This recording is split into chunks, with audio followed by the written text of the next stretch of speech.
예수 사람이 되신 하나님 나 사모하여 영원히 섬길 내 영광 되신 주로다. 화려한 동산 무성한 저수목 다 아름답고 묘하나 순전한 예수 더 아름다워 몸 같은 기쁨 주시네.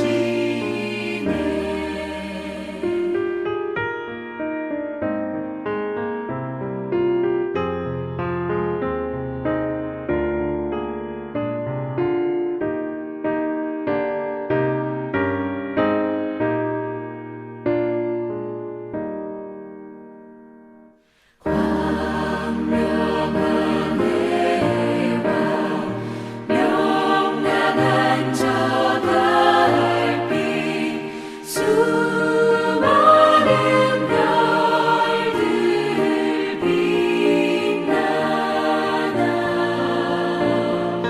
주 예수 빛은 더 찬란하여 참 비교할 수 없도다.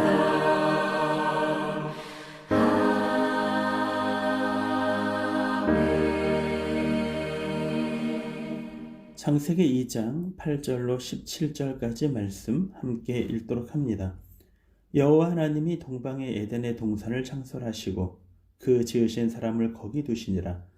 여호와 하나님이 그 땅에서 보기에 아름답고 먹기에 좋은 나무가 나게 하시니 동산 가운데는 생명나무와 선악을 알게 하는 나무도 있더라.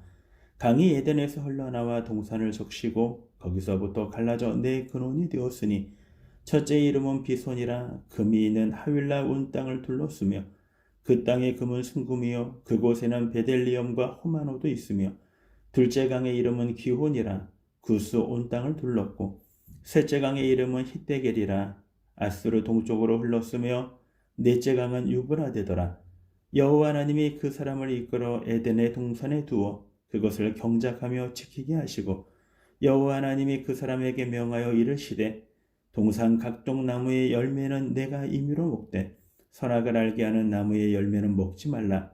내가 먹는 날에는 반드시 죽으리라 하시니라. 아멘. 에덴 동산이라는 제목으로 아침 묵상 함께 말씀 나누도록 하겠습니다. 오늘 우리가 살펴볼 부분은 바로 에덴 동산입니다. 에덴 동산은 하나님이 창설하셨습니다. 그리고 이 에덴이라는 것은 지명, 지역을 의미하죠. 그러니까 에덴이라는 지역에 하나님이 에덴 동산을 심으셨다라는 것이 원어적 의미입니다. 심으셨다라는 것은 이 에덴 동산은 싹이 나고 잎이 나며 그리고 열매를 맺고 자라간다라는 것입니다. 우리가 겨자씨 비유를 이야기할 때 나무가 자라듯 하나님의 나라가 자라나는 것처럼 에덴 동산도 자라나는 것입니다. 하나님이 이곳에 아담과 하와를 지으셨습니다. 그리고 1장 28절에서 너희는 땅을 정복하라, 땅을 다스리라 라고 말씀하시고 땅에 충만하라 라고 얘기합니다. 네, 그들이 그것을 정복하고 생육하고 번성하게 되면 이 에덴 동산은 함께 자라나고 확장되어 가는 것입니다. 하나님의 통치를 받는 사람들이 늘어나면 이 에덴 동산은 자연적으로 커지고 늘어나는 것입니다. 우리가 요한계시록 21장으로 가면 나중에 거룩한 성 예루살렘의 새 예루살렘에 대한 이야기를 합니다. 네, 하나님의 통치를 받는 하나님의 나라의 완성에 대한 이야기를 하죠. 네, 그거 마찬가지입니다. 바로 에덴 동산은 자라나는 시스템입니다. 자라나게 하고 많은 사람을 수용할 수 있는 그런 곳이었습니다. 근데 이 에덴 동산은요, 하나님이 다 세팅해 놓은 것입니다. 내가 그곳에 가서 그것을 정복한다, 내가 개간한다, 내가 뭔가를 만든다 라는 것을 이야기하고 있는 것이 아닙니다. 이미 하나님이 다 만들어 놓은 것입니다. 마치 마가복음 12장에 보면 포도 농부의 비유가 등장을 합니다. 주인이 포도원을 만들었습니다. 좋은 땅을 개간하고 좋은 나무를 심었습니다. 극성의 포도나무를 심었습니다. 그리고 그것을 위하여 망대도 짓고 뿐만 아니라 수로도 파고 우물도 파고 물이 넉넉하게 들어갈 수 있도록 또 외부로부터 울타리도 치고 그리고 잡풀들도 다 제거하고 완벽한 포도원을 만들었습니다.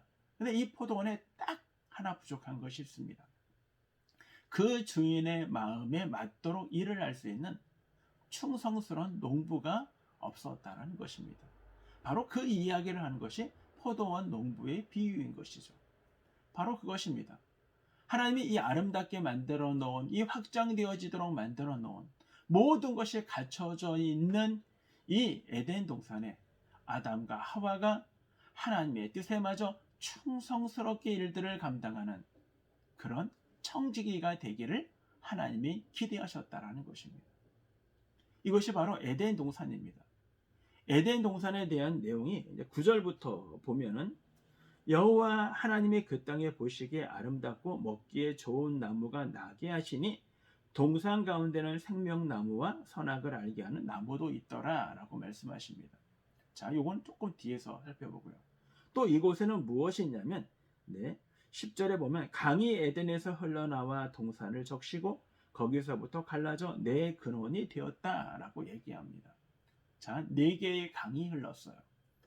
그 강의 이름은 비손, 그리고 기혼, 히데겔, 유브라데 강입니다.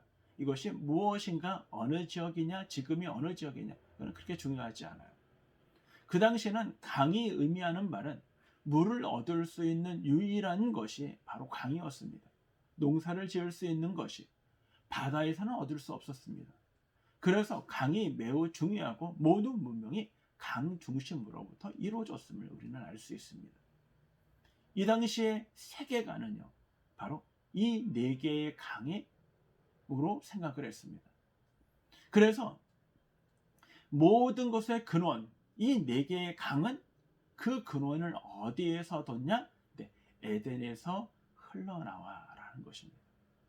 결국은 이 땅에 우리가 죄를 지었던, 죄를 짓지 않았던 모든 것의 축복의 근원은 어디였느냐? 에덴이었다라는 것입니다.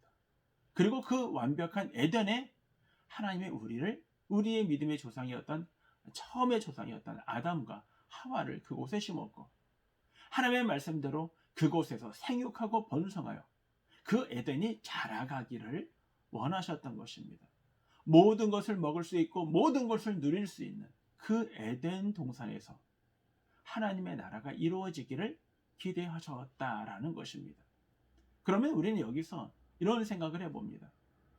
그러면 여기에 왜 하나님은 선악을 알게 하는 나무를 만들었느냐라는 것입니다. 그리고 우리가 반가하고 지나가는 잘 몰랐던 것 중에 하나가 생명나무라는 것이죠.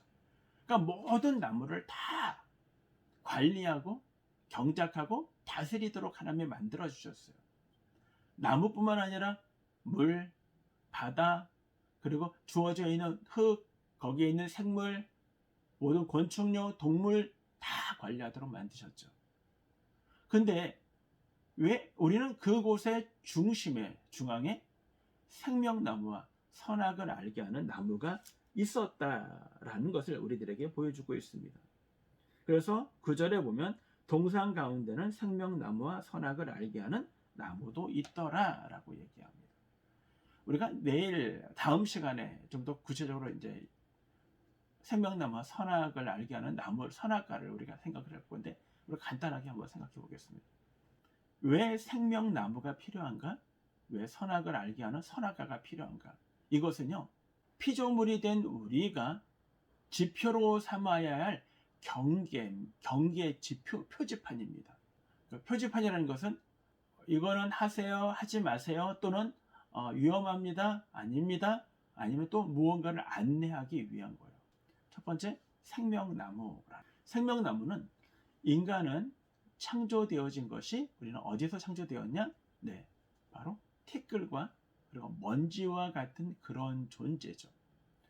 먼지와 티끌 같은 존재가 가치 있는 존재가 된 것이 아닙니다.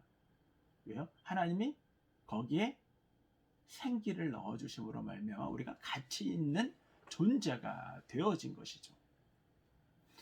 이 가치 있는 존재가 되어진 우리에게 생기를 불어넣음으로 말미암아 우리가 무엇이 되었냐면 생명이 되었어요. 생명을 얻은 존재가 되었다는 것입니다. 그것도 어떤 생명? 영원한 생명. 어디서? 모든 것이 갖추어진 에덴 동산에서. 그래서 이곳은 생명이 있는 곳이야 라는 것입니다. 그래서 생명나무를 둔 거예요. 생명나무를 아담과 하와가 볼 때마다 나에 대한 이 생명은 하나님이 주신 거야 라는 것들을 발견하고 깨닫는 표지판, 그것이 바로 생명나무였다는 것입니다. 우리가 십자가를 바라보면서 나 같은 죄인을 위하여 예수 그리스도가 십자가에 죽으셨다라는 것을 상징적으로 알려주는 것처럼 먼지와 티끌과 같은 내게 바로 생명을 하나님이 주셨구나 라는 것이 바로 생명나무인 것입니다. 또 한 가지는 선악과예요. 선악을 알게 하는 나무입니다.